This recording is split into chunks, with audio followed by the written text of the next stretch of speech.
और चलिए अब रुक करते हैं रिपोर्टर्स लाइव अपने खास कार्यक्रम की ओर, जहां से हमारे तमाम सहयोगी जो हैं वो ग्राउंड जीरो से तमाम अपडेट और तमाम खबरों के साथ जुड़ चुके हैं। और हमारे साथ चंडीगढ़ से ईशा ठाकुर हैं, तो वहीं छत्तीसगढ़ से हमारे साथ अनिल नेताम और जम्मू कश्मीर से हमारे साथ अजहर हुसैन हैं। सबसे पहले चंडीगढ़ की ओर रुक करते हैं। ईशा, क्या कुछ खास खबरें आज, और बड़ी खबर जो इस वक्त सामने आ रही है मान सरकार के बड़े फैसले को लेकर के, उस पर भी एक प्रतिक्रिया।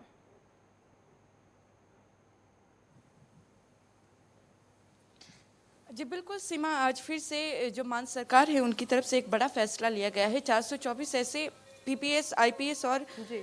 पूर्व विधायक और ऐसे एमपी हैं जिनसे जो मान सरकार है उनकी तरफ से सुरक्षा वापस ले ली गई है। और यहाँ पे ये भी देखने वाली बात है जिस तरीके से पंजाब में जो डेरा है वो काफ़ी ज़्यादा यहाँ पर मौजूद है, और ऐसे में डेरा प्रमुख से भी यहाँ पर जो सुरक्षा है वो वापस ले ली गई है। डेरा ब्यास जो अमृतसर में है उनसे भी इस वक्त सुरक्षा वापस ले ली गई है। मान सरकार का ये बड़ा फैसला माना जा रहा है। दिव्य ज्योति जागृति नूर महल जो कि जालंधर में मौजूद है उनसे भी सुरक्षा वापस ले ली गई है। इसके अलावा जो एक्स एमपी हैं, शमशेर सिंह ढुल्लो की बात कर लीजिए या राजीव शुक्ला की, उनसे भी सुरक्षा वापस ले ली गई है। और इसके अलावा कई ऐसे नाम हैं कांग्रेस के पूर्व विधायकों के से जिनसे सुरक्षा वापस ली गई है। और एक बड़ा नाम है यहाँ पर मोहम्मद मुस्तफ़ा का, जो पूर्व डीजीपी हैं और नवजोत सिंह सिद्धू के मीडिया सलाहकार भी हैं, वो सलाहकार भी हैं, उनसे भी सुरक्षा यहाँ पर वापस ली गई है। और मान सरकार का ये पहला ये कदम नहीं है जिसमें सुरक्षा वापस ली गई हो। इससे पहले भी उनकी तरफ से जो पूर्व मुख्यमंत्री हों या पूर्व के बड़े नेता हों उनसे इसी तरीके से सुरक्षा वापस ले ली गई थी। उनका कहना है कि जो सुरक्षा कर्मी है उसकी ज़रूरत आम जनता को है, आम जनता की सुरक्षा में इन्हें लगाया जाएगा। तो एक बहुत बड़ा फैसला इसे माना जा रहा है, क्योंकि लगातार ये देखा जाता था कि जो भी चाहे डेरा प्रमुख हो, राजनेता हो या पीपीएस अधिकारी, आईपीएस अधिकारी खुद को थ्रेट का बहाना बनाकर कई बार सुरक्षा भी ले लेते थे। लेकिन अब जो है एक बड़ा फैसला माना जा सकता है कि जो सुरक्षा कर्मी बहुत बड़ी संख्या में इन अधिकारियों के साथ या राजनेताओं के साथ या डेरा प्रमुखों के साथ जुड़े हैं, उन्हें आम जनता की सुरक्षा में लगाया जाएगा। जी बिल्कुल, और ये बहुत अच्छा, बहुत अहम फैसला यहाँ पर माना जा सकता है। ईशा, और खबरों के लिहाज से अगर बात किया जाए, और क्या कुछ खबर आज खास रहने वाली है पंजाब में? जी बिल्कुल, देखिए सीमा, अगर बात करें पंजाब की तो पंजाब, हरियाणा और दिल्ली में इस वक्त पानी को लेकर विवाद अपने चरम पर है और पानी को लेकर राजनीति भी अपने चरम पर है। दिल्ली में इस वक्त पानी को लेकर त्राही मची हुई है और दिल्ली सरकार आरोप लगा रही है हरियाणा सरकार के ऊपर कि हरियाणा सरकार जितना पर्याप्त पानी बनता है दिल्ली का उतना पानी नहीं दे रही है। इसी बीच केंद्रीय जल शक्ति मंत्री गजेंद्र शेखावत का भी बयान आया है। उनका कहना है कि जितना पानी बनता है दिल्ली का उतना पर्याप्त पानी यहाँ पर जो हरियाणा सरकार है वो दे रही है, और कहीं ना कहीं अपनी विफलताओं को छुपाने के लिए अरविंद केजरीवाल इस तरीके के आरोप लगा रहे हैं। तो ऐसे में एक बड़ा बयान माना जा सकता है, क्योंकि जल मंत्रालय है कि गजेंद्र सिंह शेखावत के पास, उनकी तरफ से ये बयान दिया गया है, क्योंकि दिल्ली सरकार लगातार ये आरोप लगा रही है कि हरियाणा सरकार राजनीति कर रही है। तो यहीं पर खट्टर सरकार का भी कहना है कि जितना पानी बनता है उतना दिया जा रहा है। और ऐसे में केंद्रीय मंत्री, जल शक्ति मंत्री ने कहा है कि ये सब जो आरोप यहाँ पर खट्टर सरकार के ऊपर लगाए गए हैं वो सरासर झूठ हैं, और कहीं ना कहीं अब जो पानी को लेकर विवाद है वो अपनी चरम पर है, क्योंकि 29 तारीख नज़दीक है। 29 तारीख को अरविंद केजरीवाल यहाँ पहुँच रहे हैं हरियाणा में, और कल कुरुक्षेत्र में उनकी एक बहुत बड़ी रैली होने वाली है हरियाणा में। और ऐसे में पंजाब के मुख्यमंत्री भी सीमा वहाँ पर मौजूद रहेंगे। तो पंजाब जो है वो हरियाणा के हिस्से का पानी नहीं दे रहा है, यह हरियाणा का आरोप है। दिल्ली का आरोप है कि हरियाणा दिल्ली के हिस्से का पानी नहीं दे रहा है। दिल्ली और पंजाब में आम आदमी पार्टी की सरकार है और दोनों ही जो मुख्यमंत्री हैं कल हरियाणा में मौजूद रहने वाले हैं। तो ऐसे में हरियाणा वासियों की नजरें भी टिकी रहेगी कि पानी को लेकर क्या कुछ यहाँ पर कहा जाता है। वहीं गजेंद्र सिंह शेखावत का कहना है कि जो पानी को बचाने के लिए जो कदम उठाए जाने चाहिए थे दिल्ली में, पर्याप्त कदम, वो कदम यहाँ पर केजरीवाल सरकार ने नहीं उठाए हैं। और पूरे देश भर में दिल्ली एक ऐसा राज्य है जहां पर पानी की सबसे ज्यादा बर्बादी हुई है। जी। इस तरीके के आरोप उन्होंने लगाए। अब देखना ये होगा कि आप पलटवार यहाँ पर केजरीवाल करते हैं। बिल्कुल। ये बड़ी खबर है। और दूसरी बड़ी खबर की अगर हम बात करें, जिस तरीके से अभी 3 महीने भी नहीं हुए हैं मान सरकार को, भ्रष्टाचार के आरोप उनके ही स्वास्थ्य मंत्री पर लग चुके हैं। तो ऐसे में स्वास्थ्य और शिक्षा मॉडल को लेकर चुनाव में उतरी थी आम आदमी पार्टी, लेकिन उनके स्वास्थ्य मंत्री इस वक्त जेल में हैं और अब उन्हें 14 दिन की न्यायिक हिरासत में भेज दिया गया है। और जिस तरीके से मान सरकार की तरफ से ये फैसला लिया गया था कि 15 अगस्त से मोहल्ला क्लिनिक खोलने की शुरुआत की जाएगी, 75 मोहल्ला क्लिनिक की शुरुआत यहाँ पर की जाएगी, लेकिन वो भी अब कहीं ना कहीं अधर पे लटकता हुआ नजर आ रहा है। क्योंकि मोहल्ला क्लिनिक को लेकर जो टेंडर भी पास करने की प्रक्रिया शुरू हुई थी, उस पर भी अब पुलिस उसकी छानबीन करेगी, क्या उसको भी लेकर कोई रिश्वत यहाँ पर ली गई थी या नहीं। लेकिन ये बहुत बड़ा मामला बन चुका है कि स्वास्थ्य मॉडल पर दिल्ली सरकार, जो आम आदमी पार्टी की सरकार है, उन्होंने चुनाव लड़ा पंजाब में, लेकिन उनके ही स्वास्थ्य मंत्री इस वक्त जेल में मौजूद हैं। 14 दिन की न्यायिक हिरासत में उन्हें भेज दिया गया है। और देखना ये होगा कि आने वाले दिनों में जिस तरीके से पुलिस ने भी जांच बढ़ा दी है, तो ऐसे में उन और क्या पुख्ता सबूत पुलिस को इस पूरे सिलसिले में मिलते हैं, ये तमाम बड़ी खबर रहेगी जिस पर नजर है। इसी के साथ एक और बड़ी खबर भी है, क्योंकि संगरूर लोकसभा उपचुनाव की तारीखों का ऐलान हो चुका है और 23 को मतदान होने हैं। ऐसे में यहाँ पर कमर कस ली गई है। ये सीट इसलिए भी बहुत जरूरी है जीतना सभी पार्टियों के लिए, क्योंकि ये संगरूर जो है वो आम आदमी पार्टी का गढ़ माना जाता है। 2014 में भगवंत मान ने यहाँ से एमपी की सीट जीती थी और 2019 में जब आम आदमी पार्टी का एक भी एमपी जीतकर संसद नहीं पहुंचा था, भगवंत मान एक ऐसा मात्र चेहरा थे जिन्होंने संगरूर से लोकसभा चुनाव जीता था। लेकिन 2022 विधानसभा चुनाव में मुख्यमंत्री का चेहरा बने आम आदमी पार्टी की तरफ से और धुरी से चुनाव लड़ा, जीत भी गए और इस वक्त मुख्यमंत्री है, इसलिए उन्हें संगरूर जो सीट है वो छोड़नी पड़ी।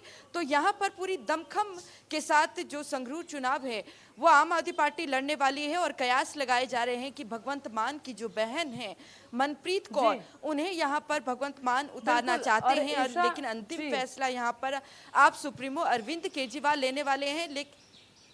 बिल्कुल ईश्वर, देखने वाली बात होगी कितनी अहम है और कौन उम्मीदवार जिनके कयास लगाए जा रहे हैं, क्या वही यहाँ पर उतरेंगे या फिर अन्य कोई और। यहाँ पर वक्त हो चला एक बहुत छोटे से ब्रेक का। ब्रेक के बाद जल्द होंगे हाजिर और रुक करेंगे छत्तीसगढ़ की ओर।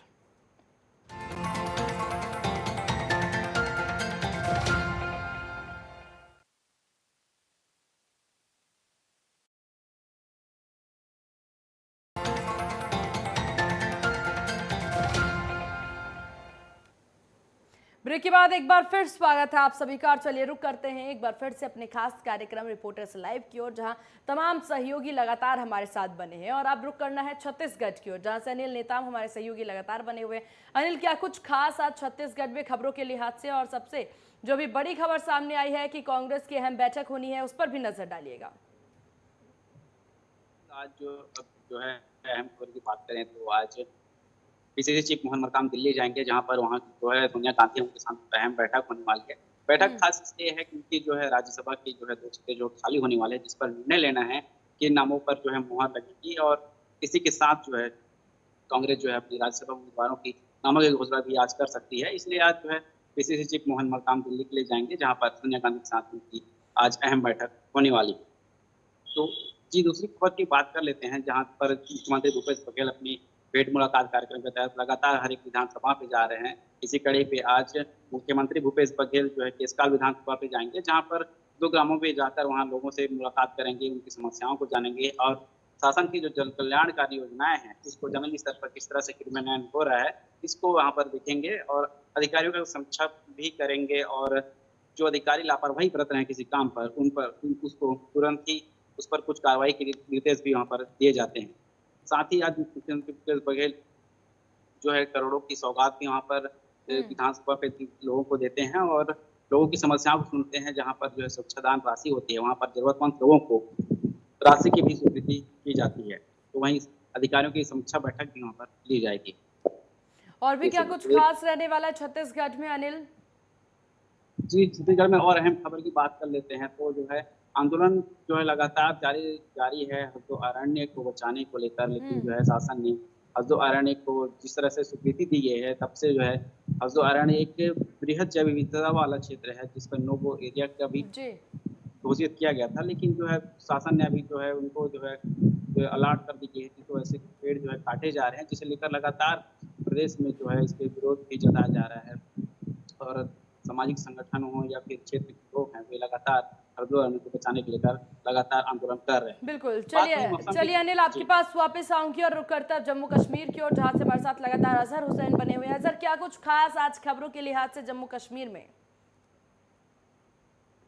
सबसे अहम और महत्वपूर्ण खबर मानी जाती है जम्मू कश्मीर में जो है लगातार जो है एक तो मिलिटेंट्स अटैक और इनकाउंटर के साथ साथ जो है ट्रैफिक हादसात का भी जो है काफी असर देखने को मिल रहा है। जगह जगह पे ट्रैफिक हादसात हो रहे हैं। हालांकि ट्रैफिक डिपार्टमेंट की तरफ से पहली एडवाइजरी जारी की गई थी कि कैमरा नस्ब किए जाएंगे या इस चीज को देखा जाएगा कि किसके पास डॉक्यूमेंट्स है, लाइसेंस किसके पास है, उसको ऑनलाइन करने की जरूरत है। इसी सिलसिले में अगर हम जम्मू की बात करें, कल लगातार वहां पे 2 एक्सीडेंट पेश आए। आज सुबह जो है उधमपुर के मुकाम पे एक एक्सीडेंट जो है एक मुसाफिर बस को पेश आया, जो कि जम्मू से डोडा जा रही थी, जिसमें 26 मुसाफिर जो है वो जख्मी हो गए। हालांकि उनको नजदीकी हॉस्पिटल में वहां पे पहुंचाया गया, ताहम उनकी जो हालत है अभी ठीक बताई जाती है। उनमें से कई एक की हालत अभी नाजुक है। ये सबसे बड़ी और अहम। और दूसरे एक्सीडेंट की अगर हम बात करें, कल जो आर्मी व्हीकल को जो लद्दाख रोड पे जो एक्सीडेंट पेश आया, वो नेब्रा में जो नेब्रा वैली में जो आर्मी कैंप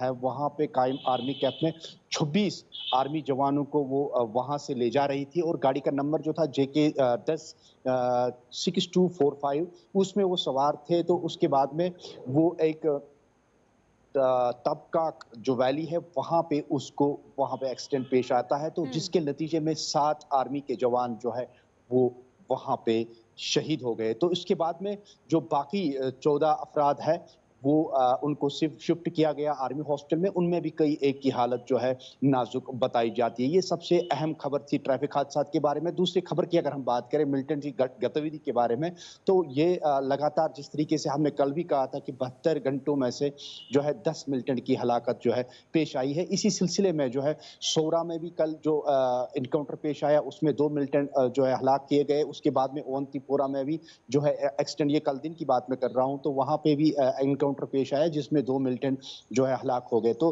पुलिस सूत्रों के मुताबिक जो इस तरीके से IGP ने भी ट्वीट करके बताया कि जो टीवी एक्ट्रेस थी अमीरा भट्ट, तो उसकी रिसेंटली किलिंग की गई थी, उसमें जो 2 मिलिटेंट है वो इन्वॉल्व थे, उस किलिंग में जो वो इन्वॉल्व थे। कुल मिला के जो है सिक्योरिटी फोर्सेस और पुलिस मिल के जो है ये कार्रवाई अंजाम दे रहे हैं। और तीसरी अहम खबर की अगर हम बात करें, वो इस तरीके से है कि कल जो बेमना चौक, जिस तरीके से हमने बताया था कल 3 बजे की रिपोर्ट लाइव, कल की 3 बजे के न्यूज में भी हमने बताया था कि बेमना के मुकाम पे एक मिलिटेंट को जो है लाइव पकड़ा गया, जिसके तहवील में एक पिस्टल और कुछ जो सामान है वो बरामद किया गया। इसी तरीके से बारामूला कीरी हाल ही में वहां पे एक इनकाउंटर पेश आया और आज एक और बड़ी कार्रवाई जिसमें 52 RR और इसके साथ में SSB के कुछ पुलिस पर्सनल भी थे और पुलिस में उन्होंने मुश्तरका कार्रवाई पे वहां पे एक और LET मिलिटेंट को वहां पे जो है जिंदा पकड़ लिया है, जिसके तहवील में जो एक पिस्टल और कुछ जो सामान है वो बरामद किया गया। कि कहीं ना कहीं जो है ये अभी ये माना जाता है, जिस तरीके से पुलिस ने भी कहा है कि अभी जो रिसेंटली किलिंग हो रही है, सिविल किलिंग हो रही है, टारगेटेड किलिंग हो रही है, इसमें जो है ये बड़े सामान का इस्तेमाल नहीं करते हैं, बल्कि पिस्टल्स जो है काफी लाइट सामान होता है, तो उस सामान का इस्तेमाल किया जाता है। ये सबसे अहम और बड़ी खबरें अभी बिल्कुल जम्मू अजहर, कश्मीर आपके से आ पास रही हैं। वापस लौटूंगी। दिल्ली से हमारे साथ गजेंद्र हमारे सहयोगी बने हुए। गजेंद्र, क्या कुछ खास आज खबरों के लिहाज से दिल्ली में? जी बिल्कुल, अगर दिल्ली की बात कर ले तो कल दिल्ली में प्रधानमंत्री नरेंद्र मोदी ने उद्घाटन किया था ड्रोन समारोह का। ड्रोन समारोह में खुद PM मोदी ने भी ड्रोन को चलाकर देखा था और उसके बाद जितने भी वहाँ पे किसान आए थे जिन्होंने ड्रोन भी उड़ाए थे, जितने भी पायलट थे, उन सबसे सीधे संवाद भी किया था।